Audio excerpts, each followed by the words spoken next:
Good evening. This is the Chinchilla Pickin' Podcast. My name is David Underwood. I'm here with Brandon Beaver. We hope to be entertaining, educational, and uplifting because we want everyone to make money. It is Friday, 5/21/2021. Brandon, how are you doing today, man? I'm really hot right now. My air conditioner went out. The guy should be here to fix it on Tuesday, but I'm burning up right now. Other than that, I'm fine. You actually don't look it. So, like, we're doing a video as we do this podcast, and he doesn't look like he's burning up. Yeah. I don't know how I'm not sweating right now. I've been sweating. Now I'm not, but it's been hotter in my house than it has been outside. So, There I you mean, go. outside here, it's been around 80. Outside here, it's been around 84, 85. My house has been about 86. So, and it's more humid in here than it is outside. So even when, like, I walk outside, like, even though it's like a 1 or 2 degree temperature difference, it feels so much cooler.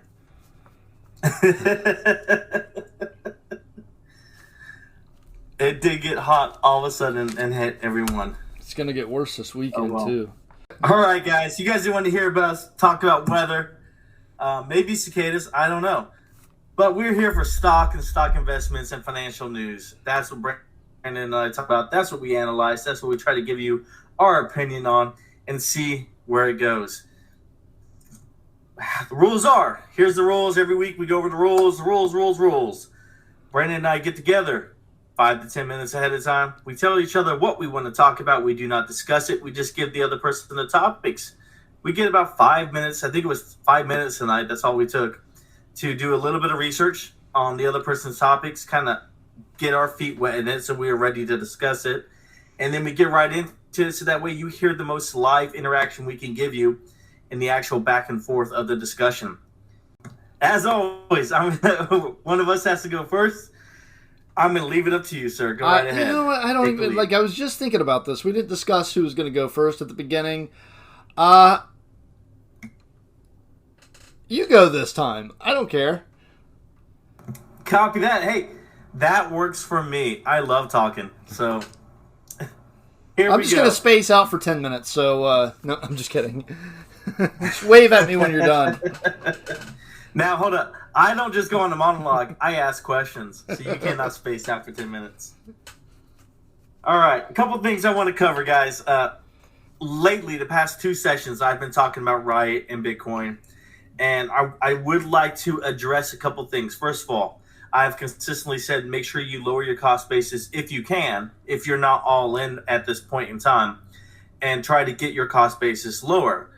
Originally, I called RIOT a buy when it dropped below 30. It dropped below 30. Last week, it dropped down to, I believe, 2021. And I was saying lower your cost basis, buy lower when it drops down to these lows. It dropped down. I lowered my cost basis. It went up a little briefly above 26. I went ahead and sold. I got out. And I got out with a smidgen of a profit. It is now back down. But I want to say this is a perfect example of why we always tell you don't go in 100%. If you're going to go in and you feel 100% confident about it, then go in with like 75%, if you feel that confident. And that way you leave a little bit just for that little bit dip down and you can lower your cost basis. That's the first thing I want to address. I always address my corrections or anything that I may have to eat crow on first and get it out of the way. You know what they say? If you have to eat 2 frogs for the day, you eat the biggest frog first. Yeah. Now, go ahead. So was crypto in a bubble, do you think? Because we talked about this a couple weeks ago, and I said, crypto might be in a bubble, Dave. Gosh. It was the title of the episode. And I thought that it was. But... And then we have dipped, and we're down, the last time I checked Bitcoin was like 34,000. But do you think it was an actual bubble, or do you think that this is just unexpected news from China banning their financial services companies from offering crypto? And also cracking down on miners. I don't believe it's a bubble, and there's a number of reasons why. Especially Doge. This is definitely true for Doge, my next statement. But with Bitcoin, it's somewhat true. There are people who hold large quantities of these coins. And if they so choose, any given day, they could dump enough of their coins to just flatten the market completely.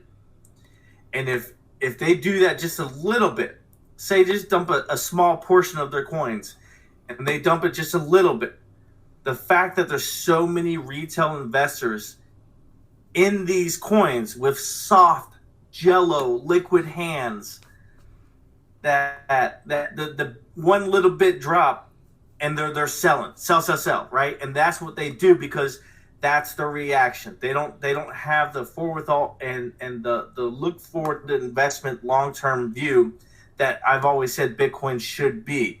I've said Bitcoin, if you're going to buy it, you're buying it to hold for 4 to 5 years and sell it around that time. That's what I've always consistently said. I said, if you're going to trade RIOT. RIOT's a good way to trade it. Now, with Bitcoin itself and Dogecoin and those things, with Dogecoin especially, with Dogecoin, I said it's too risky because at any given time, any one of these people that hold these billions and billions of Dogecoins could just dump it and flatten the market. And I said, it's too risky. I don't know if they're going to be upset the next hour and sell everything. You know what I mean? It's too risky for Doge. I don't care if you're going to tell me you can make 500% the next week. Yeah, but I could also lose every single thing I put in there just because somebody who owns 1 billion Doge had a bad day. I don't want to take that risk. So when I was talking about bubble, I just meant as in an example, like for example, I just was saying I thought that it was overvalued, not that it wasn't going to be around. But it's not. You don't think so? It's not overvalued, Brandon. No, it's not overvalued. So I don't know now. I don't know. Honestly, I don't know now because I can't value it now, but I thought then that it was. Let me talk about the word bubble. Let's define bubble. So when you say bubble, I think of the housing bubble. The houses were overvalued because the bonds, in the tech bubble. The housing bonds, the housing bonds and the CDOs were overvalued because they had too much subprime debt in there. So the overall bonds fell because a big percentage of the actual mortgages in these bonds was no good and they couldn't buy because of adjustable rate mortgages. After 2 years, those adjustable rates hit and the homeowners couldn't get out. They had to dump it. The foreclosures went through the roof, and thus the housing market collapsed because of that, and it drove housing prices down. That's a bubble. What's happening here is you have a few select people that are buying and selling and manipulating the market, which they can, and the way it's set up right now, they have the right to. But then the retail investors are overreacting to every single move, and then they're just jumping on it. It's not a bubble. Bitcoin should be valued higher, but Bitcoin's not valued higher. Bitcoin's valued at whatever point that Wall Street bets or Elon Musk or someone else wants to get on there and try to motivate the retail investors to sell, because they're gonna sell. They're not standing strong in their belief and using this as a buying opportunity. They're worried that it's gonna dive down deeper. And Bitcoin, it's not set up like Dogecoin where there's consistently more and more being made every single year, and there's not as many big holders as Doge, but Bitcoin should go higher. Okay. It should be valued higher. I believe it will be valued higher. I don't believe it's a bubble. I think this is Elon Musk manipulating the markets. Now, it might be in the long term.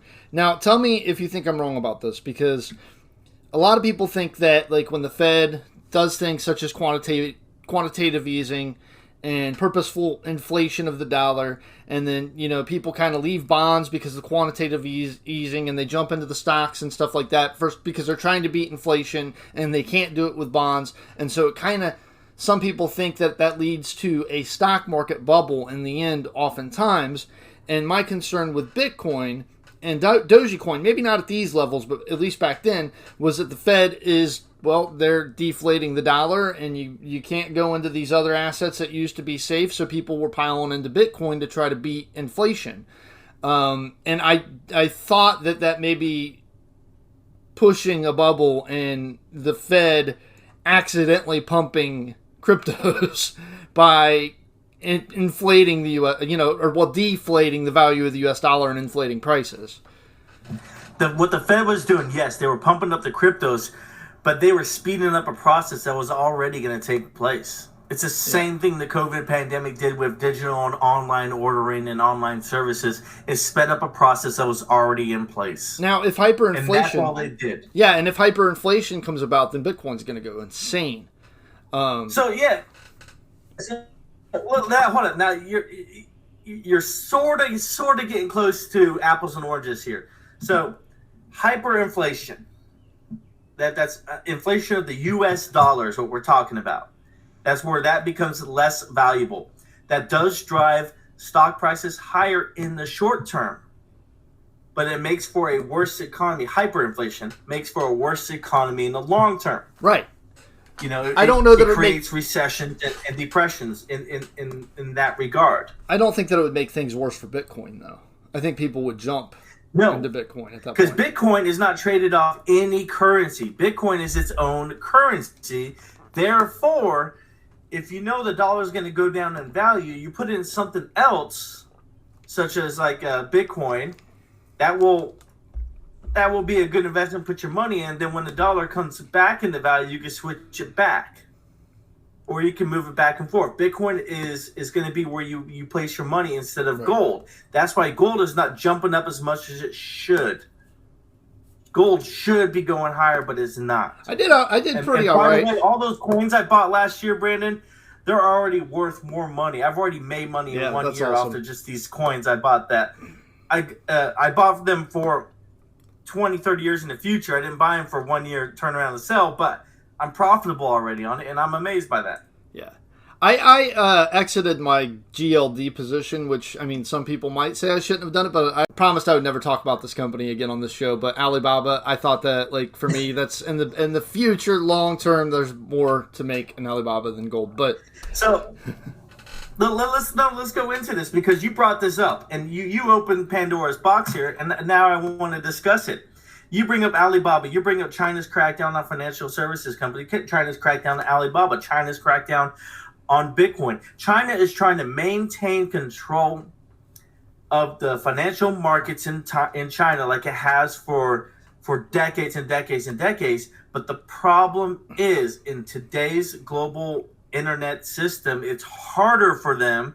And Bitcoin is a way for people to get out from underneath the government control of the financial system over there and jump out. And China sees it as a threat to their sovereignty. And that's what I see it as. Yeah. And that's why China's taking these actions and trying to stop it, but they can't, because you could get the Bitcoin, you could put it on the computer, and then you could take the computer off the internet and then put it back on somewhere else and open your wallet back up again. And that's the best part about Bitcoin, is it has cold storage options. I've heard that. I don't know how easy that is to do without getting caught, but I'm not very technology. What do you mean caught? So you can't buy or sell. You can hold crypto right now in China. That's still legal, but you can't buy or sell it. That's now illegal. And the ban includes all domestic and foreign exchanges as well. Plus, as an individual, you can't buy or sell it, but you can hold. So the Chinese government catches you doing it. If you're selling or buying, then you could be in big trouble. It's a way to control their own financial services. I don't see that. I see that having an effect. Yes. Does it deserve the effect that it had today? No. It's probably oversold. I don't think so. Almost all these panic sales, they're almost always overdone. Yeah, and you're going to have the bounce. It's not a dead cat bounce, because it's not dead. It's a bounce. It's going to bounce back up. Where does it hit? It's hard to say, man. It's hard to call it. I didn't think it would drop below 45.40. It did. Yeah. It was too much news all at once is what it was. And the retail investors holding Bitcoin panicked. I thought we were bottoming last week. I mean, 2 weeks we did the show, I thought it was in a bubble. And then last week I thought it was bottoming. So, yeah. But it's funny. I read a quote from one of the Chinese officials. He said, "Virtual currencies are not supported by real value." As if any central bank in the first world right now supports their currency by real value. Is anybody on the gold standard anymore? No, nobody's on the gold standard anymore, and I just thought that was incredibly ironic for him to say he's not supported by. Say you have $1, right?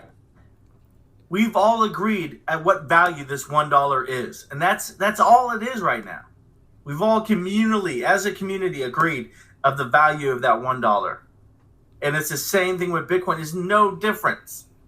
There's no difference. Except for that the Bitcoin is not infinite in its supply and can't be printed into oblivion. So it should technically, in theory, always go up in value. It should. Now, I think my theory. That's my theory. We're still, go ahead, sorry.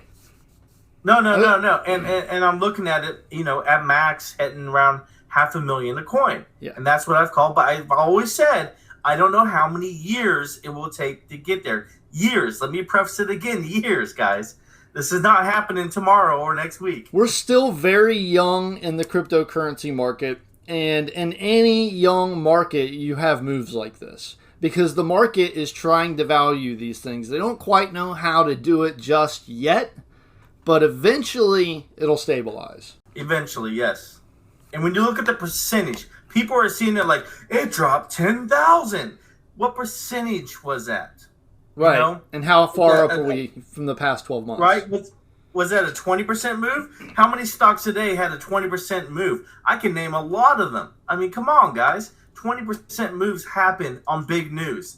They had a lot of big news happen at once, and it wasn't all good. It had a 20% move. That's what happens. So, yeah. Is it in a bubble? No.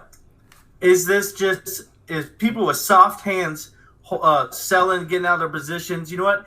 Let's get rid of the people with soft hands. They don't need to be holding Bitcoin. It has to happen. You have to flush that out. Yeah. Yeah, it's too volatile for them. We need people with diamond hands holding Bitcoin because that's who needs to be with it. And then Elon's trying to manipulate markets so he can make his money. I don't blame him.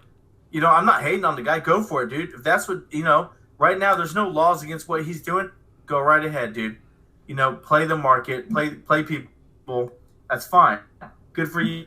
I'm a capitalist. I'm happy for him. But I'm just saying that's what it is. That's what it is. He tweets a thought and people freak out over it.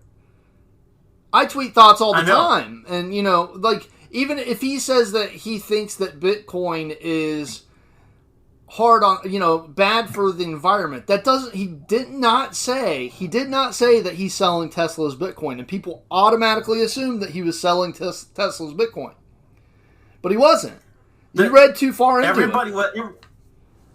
What everybody's trying to do, Brandon, is they're trying to say, oh, I got the latest news. I know what's going to happen because they want to be in there ahead of time. Like when GameStop jumped up, they want to be buying GameStop at $5 and riding it up to 400. They want to be ahead of the curve. They're trying to hit that.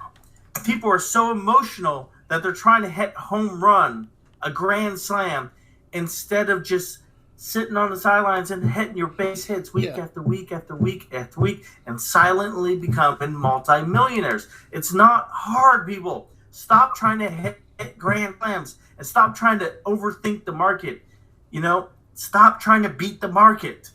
Just ride with the market. Slow and steady wins the race.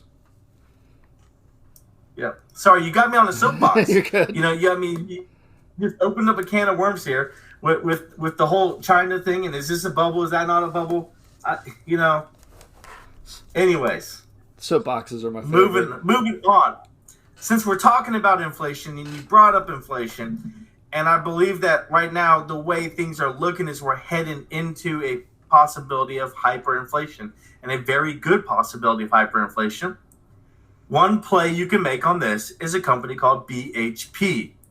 They are a commodities company, mining commodities, simple, ordinary things that you see on there that are going to go up in value due to hyperinflation. I think they've been around a while. They have a lot of investments around the world. They're a great company. I see them going higher if we go into this hyperinflation. So that's actually interesting because one of the things that I actually wanted to talk about today was what do you do when you have high inflation and you can't really look for safety in bonds? You want to look for commodities.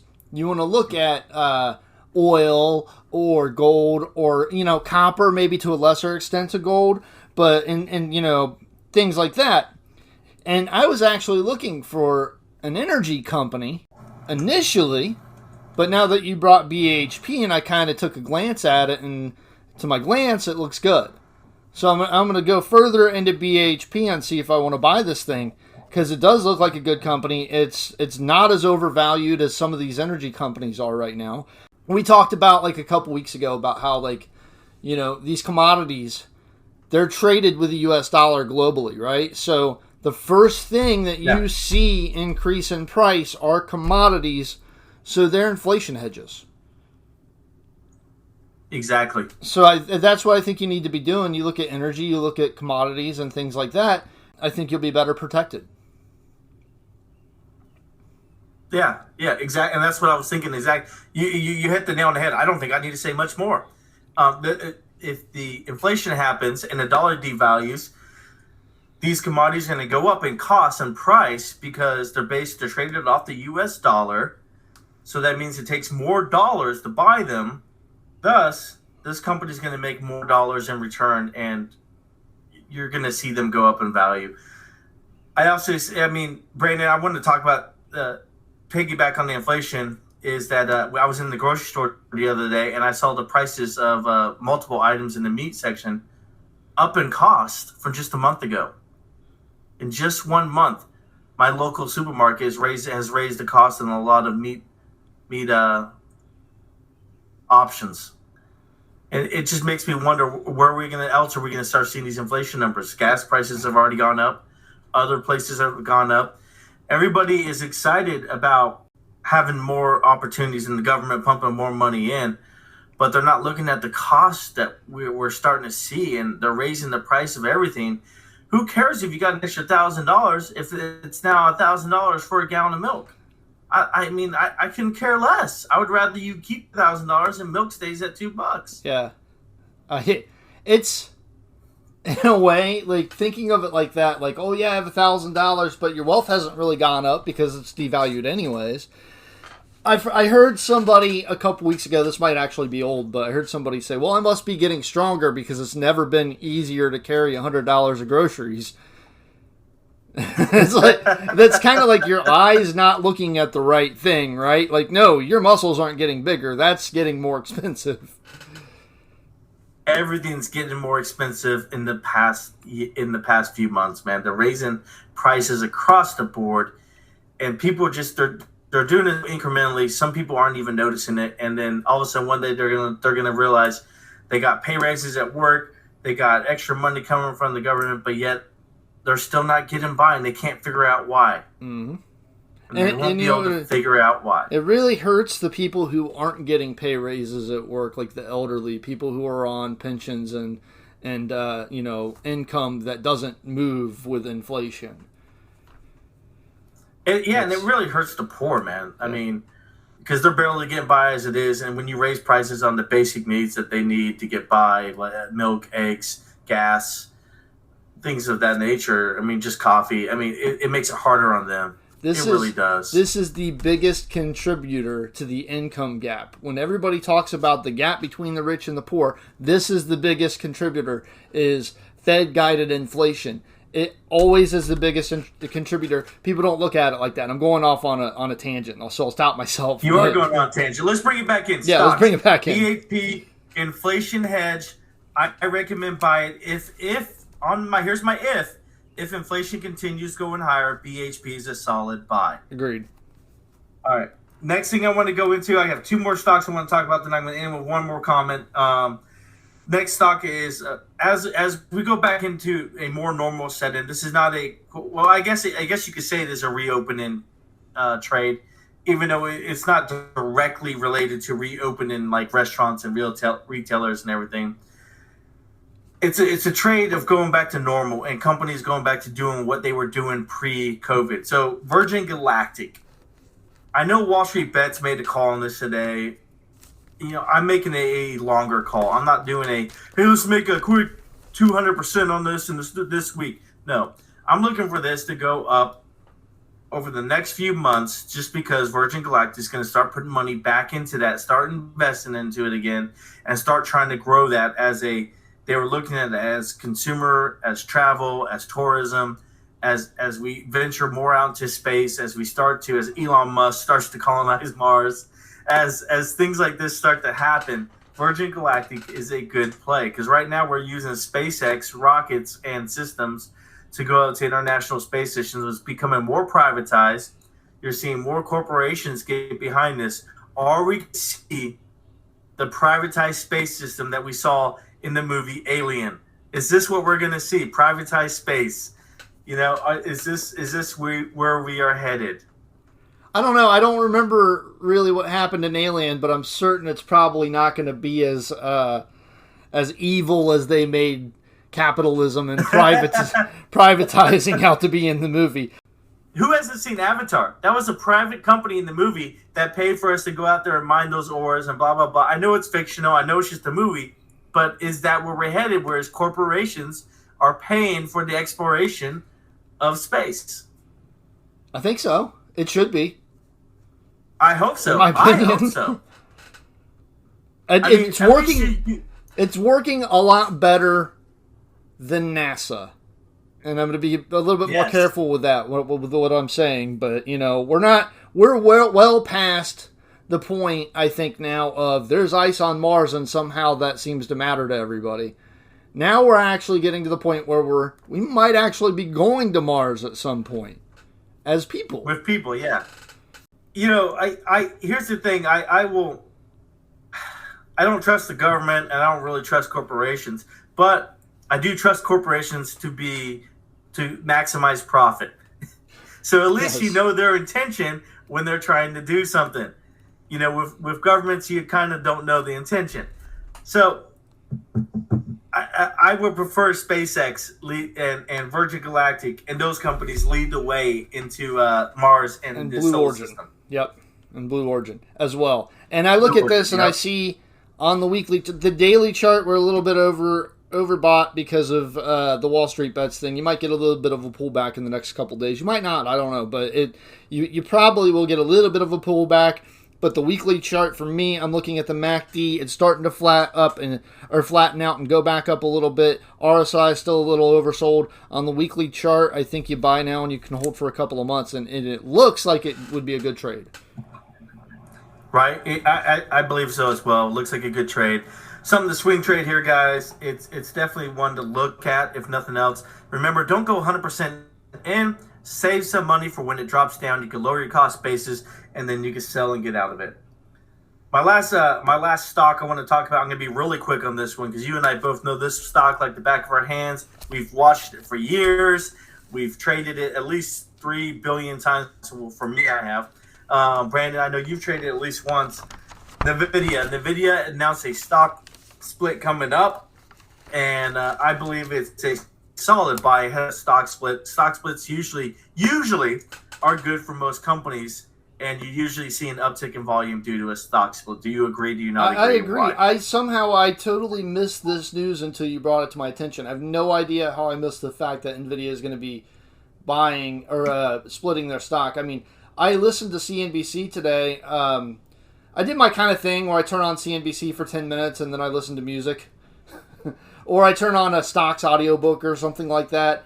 And I'm just basically getting like the feel of where the market was today, because to me that's like the best part. Like that's what they're good at, is telling you what they're doing today, what the market is up to today. But I'm really surprised that didn't at least show up on my news feed on my phone or whatever. But I'm so glad you told me that they're stock splitting, because I'm going to be looking at it Monday for certain. Definitely a good buy, man. I think you can make a good, honestly, 20-30% off of this stock split here. Theoretically, it should break to a new 52-week high. Yeah, 100% agree. I know I'm taking up a lot of the time here, Brandon, but I got something else I do want to talk about, and I briefly mentioned to you. I will let you say your opinion on it, but it is something that in my personal life I really am pushing forward and allowing my child to roll with. And here's why I mentioned my child. Fidelity announced a new brokerage account for kids 13 and older. If it's attached, if a parent already has a Fidelity account, they can open one up for their kids. All right. Here's how this is different than a trust fund or some other type of fund like that. This is an actual brokerage account that the kid could go ahead and make trades without the parents needing to approve the trades. And there's also, you can get a Visa debit card attached to the account as well.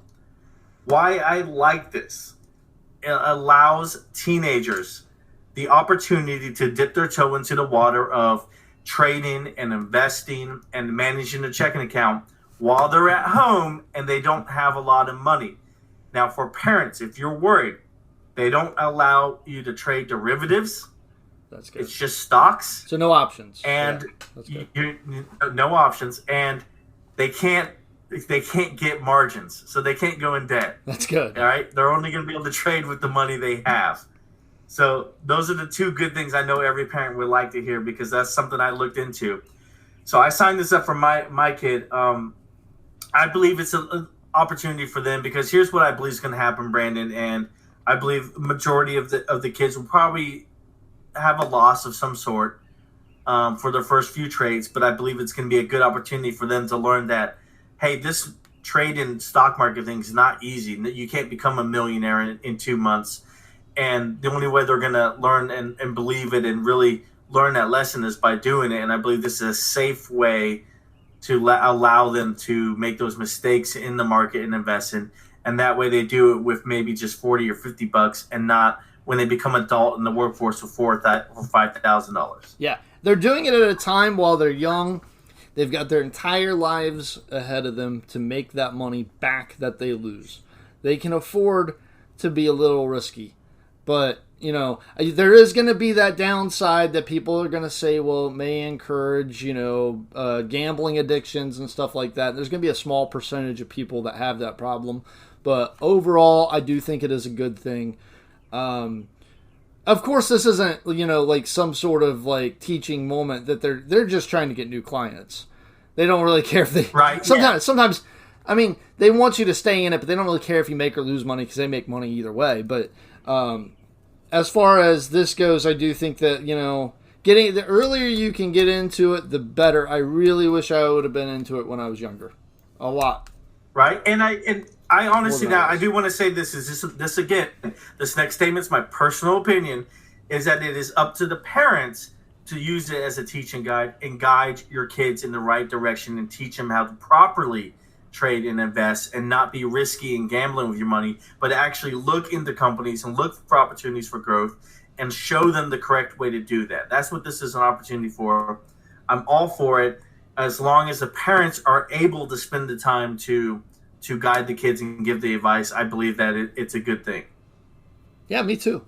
Brandon, you have the rest of the show, man. Go right ahead. Hey, just out of conversation, I want to bring this up because I've been researching JP Morgan, or not JP Morgan, actually. JP Morgan will be coming up, but Andrew Carnegie is who I've been researching. And I find it interesting because people talk a lot about diversification and things like that. And personally, I think you could read every book in the world, but the most important thing is that you find the right strategy for yourself. And I don't always think that diversification is that important, or as important as people make it seem. As if you have like a bunch of different tech companies that are undervalued, but tech is what you know, then I don't think it's that bad of a thing. You just have to be prepared that, like, hey, when one's down, they're probably all going to be down. And then when they're all up, one's up, they're probably all going to be up. So I think for diversification, for starting, I think it's important, but I think the most important thing is to invest in what you know. And the reason I say that is because Andrew Carnegie did not make his initial millions that he made in steel. He didn't make it in the railroad business. Actually, he did, but he did it investing. And it was all in iron companies and railroad companies and telegraph companies. It was everything that he knew. That's what he did, but he didn't venture outside of that at all. Now, granted, back then, basically the regulation was don't engage in insider trading, wink, wink, and then nobody really cared if you did. And then if somebody was starting to care, you just, you put the stock in your friend's name, and then nobody looked into it after that. So he had some advantages there, but he made his millions in stocks that he knew, not by diversifying outside of that. 100% agree, and here's some points to back up this as well. You stick to what you know. Buffett has said it so many times. He doesn't trade. He doesn't invest in anything he doesn't quite understand or he isn't able to comprehend in some way, shape, or form, right? I agree with that. Now, when people have come up to me, friends or something, and said, "Hey, Dave, have you checked out stock XYZ?" And I'm like, you know what? No, I mean, I know the name, I know the company, but I don't really trade that sector. Yeah. And they're like, "Oh, why? It's really going to go up." And I'm like, "Oh, thank you. I appreciate the tip, man. It's just not a sector I look at. I appreciate it." And they're baffled because I don't get excited over something that could go up 10, 20 times. And I'm like, I'm not going to get into something I don't know. I stick to what I know. It's worked. I stick to it. I get my 5% a week. I do it slowly, day after day after day, week after week, and I make my money, and it works. Yeah, because it works and do that way. If you don't try to outthink the market and beat the market by going after the next greatest thing for fear of missing out. I want to get the next greatest thing. I'm hopping over here to Doge one day, then I'm following Wall Street bets over here to this the next day, and it's like you're chasing the dragon, and you're never making money, and you're always losing money, and you're wondering what's happening. The market doesn't really work, and I'm like, no, you're just doing it wrong. And you're not confident about what you're doing. If you go into something just because somebody else told you to go into it, you're going to be completely aimless. Completely aimless. Yeah, exactly. So that's my preaching for the day. Exactly. Yeah.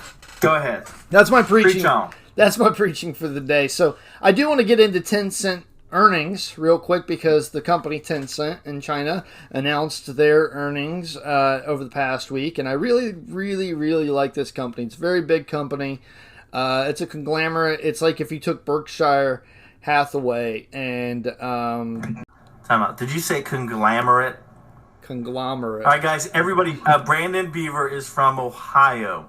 That's apparently how they say conglomerate in Ohio. Conglomerate. I don't know, it might not be. I'm giving you a hard time. I'm not good at pronouncing things. That should be a poll. Do what is English? Or do you say conglomerate? Do you say tournament or tournament? You know, I mean, there's different ways to say things. Tournament.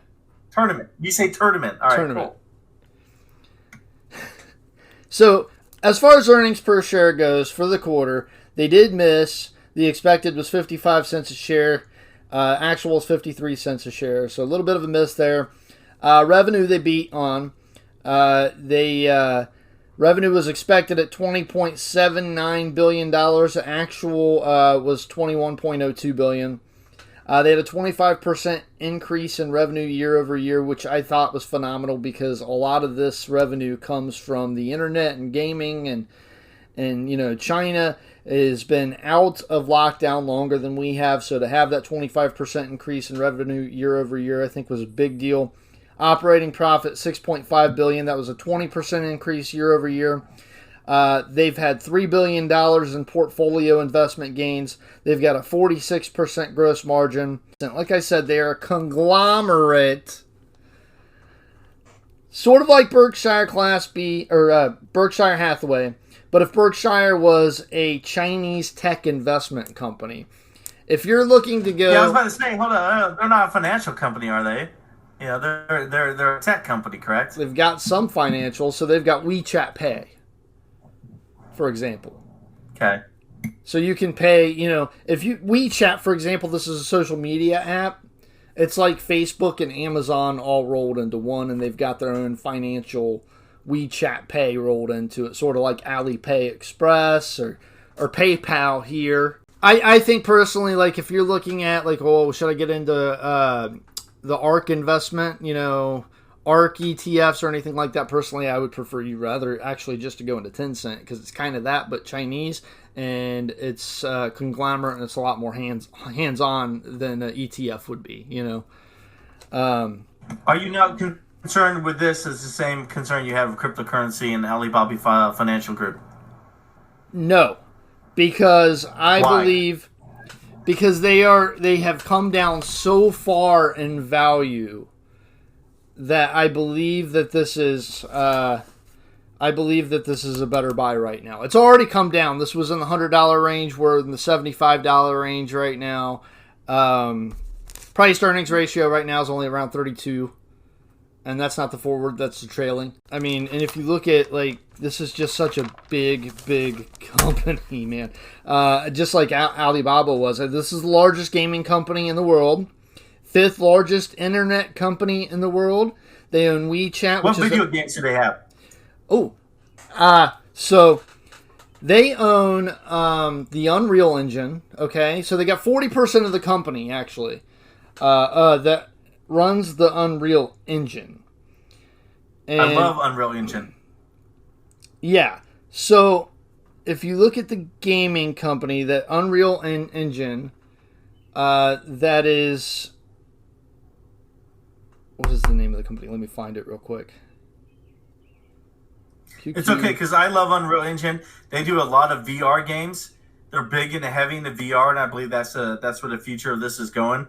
And so I love it there. I was just curious if you knew the actual games, systems and companies that they're behind. I've got it written. I knew they had WeChat. I knew WeChat was a good one. They have great margins. I mean, their margins are, but just like an investment tech company, their margins are through the roof. They use 2020s a year to go ahead and bulk up their workforce, and they brought in a lot of engineers in, which is funny for an investment company to bring in engineers, but they did bring in a lot of engineers on the payroll last year. So yeah, they own 40% of Epic Games, which makes the Unreal Engine.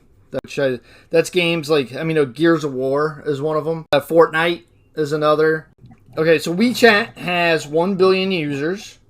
All right, and now have you ever wondered, like, what it would be like to own an app that does everything? So you could look at your phone right now, right? And you could say, I could do just about everything with this phone. But they have an app that does just about everything, and that's WeChat. That's called Apple. But this is WeChat, all right? So WeChat, for example, you could be like, all right, I'm planning on going somewhere, but I don't really want to go there if it's too crowded. Jump on WeChat. They'll tell you if it's crowded or not. I think that's pretty cool. I mean, it may be a breach of data issue, but it's pretty cool. All right, this is the most used app in the world. All right, so they own other social networks. No, it's the most used. Let's speak truthfully on this. All right, WeChat has over 1 billion users. WeChat is huge in China and in parts of India. There's almost 2.5 billion people in just those two countries. Yeah. So WeChat really is just Chinese and Indian. That's all it is. It's just that they have such a huge population. Yeah. That they have such a huge population in those two countries that's what's used in WeChat. Which I'm not saying that's a bad thing. That's a good thing. That means it does have a big user base. And if it ever moves to other countries and branches out, it's definitely a competitor for other companies. Yeah. Such as an Amazon or someone else. So QQ, by the way, QQ is another social network that they own. It's their second largest social network, 632 million monthly active users. This is more than Instagram. And WeChat has more than that. So they've got two companies that have more monthly active users than Instagram does. Now, digital payment, you were talking about finances. Digital payment platforms they own, it's WeChat Pay and QQ Wallet. So they do have financials in there as well. But their financials are not a direct competition with the Chinese currency. And it's not in competition with the Chinese government in taking money and regulation away from them. And thus it would be more secure. Yes. And they're teaming up with the Chinese government because Tencent and Alibaba both announced that they are partnering with the Chinese government to launch the Chinese digital yen. Bing, bang, boom. Now with entertainment, Bob's your uncle. Tencent Games, all right, they own Tencent Games. And he's still going, folks. He's still going. China Reading Limited, Tencent Comic, Tencent Pictures, QQ Music, Penguin Esports, that's just to name a few. They're the biggest computer publisher in the world. They're bigger than EA and Activision combined. We get it. So they're the umbrella corporation. I'm looking for Resident Evil to happen. Mila Jovovich is going to start working for Tencent. Got it. So they've got it, and they've got information and news companies. They've got cloud providers. They've got artificial intelligence. Tencent also has investments in Tesla and Snapchat. Then their massively popular Tencent video game King of Glory, they're looking to bring that to the United States within the next year or two. They have a 10% stake in Ubisoft. Okay? And now I love Ubisoft. That's so Ubisoft, guys. Ubi. Is it Ubi or Ubi? Ubi. Am I saying it wrong now? I don't know. Ubi.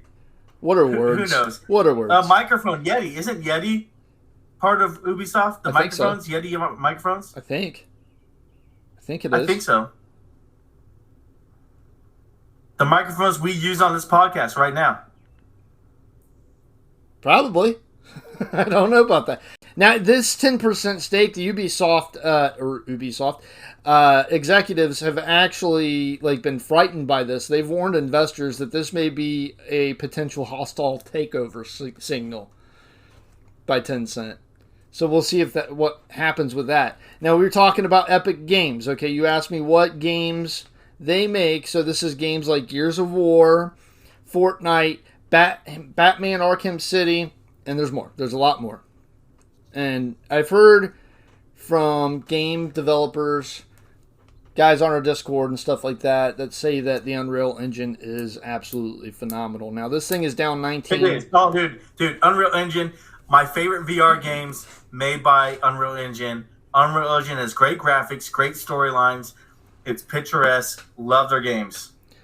They're down more than 19% the past 3 months. I think it's a buy. I'm in it. I'm happy to own it, and I see further growth coming from this company down the line. And I think that any regulatory issues that they may face from China are more than manageable.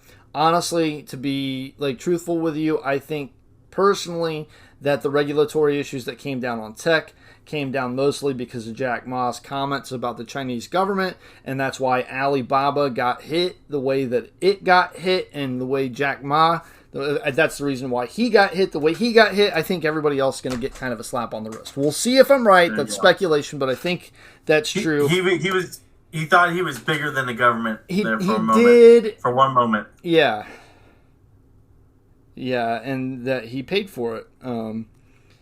But we're going to continue with video games here, okay? Because I took a look at Take-Two's earnings, and I found it very interesting. They bought Private Division, okay? That they're the makers of the game Outer Worlds. It's a very popular independent game, was Outer Worlds. There's only been one of them. The CFO on the conference call called the Outer Worlds a franchise. So I think he accidentally let the cat out of the bag, and there's going to be a second Outer Worlds and a third Outer Worlds in the future. They're probably working on a sequel right now. I've never played Outer Worlds. I don't know. It's a good game. It's really good. It's short, but it's a really good game. They've recently announced a partnership with the NFL. Anybody who has played NFL games that is in our generation remembers the 2K games from early on before EA got the rights. And they were awesome. We all loved them. We hated when they went away. And I can't wait to see what this partnership with the NFL brings about. Should come about sometime next year after March 2022 is what they're saying. Net bookings were up 7.6% year over year. Now, net bookings, the way that's defined, they're digital and physical products sold altogether. So that was up 7.6% year over year. This beat analyst expectations by $115 million. EPS was at $1.88. This beat expectations by 90 cents. And we talked about this. We hate when companies aren't releasing guidance. They released guidance. Quarter 1 FY22 outlook. They're saying for revenue, you're going to be around $730 million to $780 million. This is actually down from this quarter, so I found that kind of interesting, but I believe they're investing for the future. So they have 21 games coming in the next year. 4 immersive core, which immersive core are Xbox and PlayStation. 1 independent, 10 mobile, and 6 new iterations of previously released titles. So a large amount of games coming in this coming year. All right. Strongest development pipeline in history is what they say. For fiscal years 23 through 2024, 2023 through 2024, they have 19 more immersive core games. This is where I expect Grand Theft Auto 6 to land. And that's going to be huge. Once they announce GTA 6, this thing's going to rocket. I think people are sick and tired of sequels, personally. I don't know, man. They're making a killing still off GTA 5. Yeah, still. Yeah. All right. Here's where I think Xbox, PlayStation, and Oculus are missing out, and Nintendo are missing out with the market. They need to have an over 30, a 30-plus section where they could go in and online multiplayer with only other people who are 30-plus, because the 29 and unders, they all like their section, and they like communicating in a certain way to each other. Whereas the 30-plus, for most of them, not all, but most of them, work a lot of hours, have social life, families, kids, what have you, and they get like that 1 to 2 hours a week. They want to get on and not have somebody sitting there talking about their mama and cussing them out. They want to just go ahead and play a game for 2 hours because that's what they enjoy.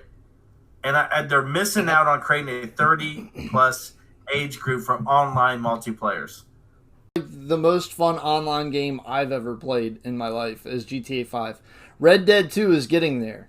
And that's another Take-Two of an interactive game. We've talked about this all the time. Robberies are coming this summer. I can't wait for that. I hate that it's taken this long, and I hope I get to rob a bank. Red Dead 2 online.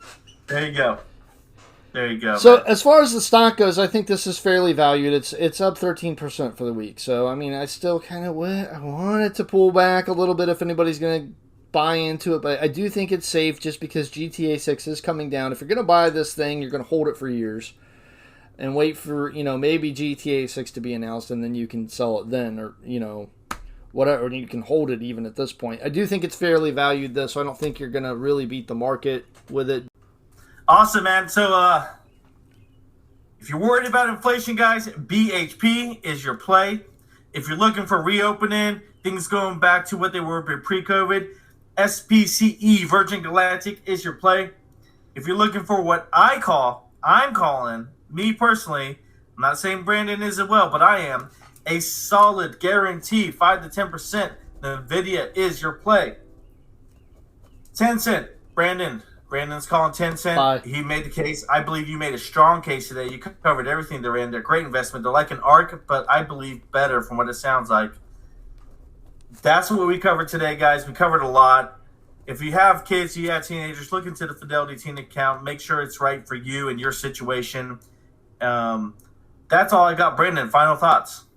I've said everything I have to say for the night, I think. I will say this about Take-Two Interactive. Their price to sales, looking at it right now, is 5.07. When you look at the competitors, EA's at a 7.09 and Activision's at an 8.44. So if you're buying an American video game company, I do think that Take-Two is probably the best buy here. I'm just a concern. Back off a little bit of these stocks once they've had a 13% or so run for the week, is what I think. Yeah, and video games are cyclical. People don't like to think of them as they are, but they are. Christmas time, they get a lot of sales. They are cyclical. Take a look at the year-over-year of Take-Two Interactive before you make a purchase. Again, guys, this is Chinchilla Pickin' Podcast. We hope we are entertaining, educational, and uplifting because we want everyone to make money. You have a good night. Enjoy your weekend. Brandon and I will be coming at you next week together, not via a Google Meet or whatever Meet you use. We'll actually be live in person, and we'll be talking to you together. And then it's the week after that, I think, that we have the special guest host, correct? The week after that, we have a special ghost special ghost, because I will be hiking in the middle of nowhere, and I will have no signal whatsoever. So is that how you say guest in California, Dave? That it is. Have a good night. Have a good night.